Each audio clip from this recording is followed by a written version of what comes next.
শুভরাত, শুভরাত্রি বন্ধুরা, কেমন আছেন? নিশ্চয়ই সবাই অনেক অনেক ভালো আছেন। এখানে মাছ ফ্রাই করা হচ্ছে,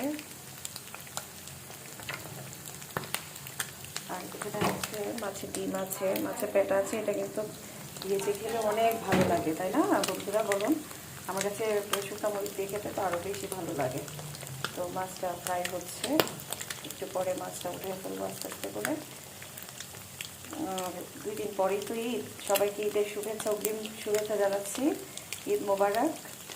সবাই ভালো থাকুন, বেশি বেশি করে আনন্দ করুন, ঈদের আনন্দ সবার মনে ছড়িয়ে পড়ুক সেই প্রত্যাশায় আবারও সবাইকে ঈদ মোবারক, ঈদ মোবারক, ঈদ মোবারক।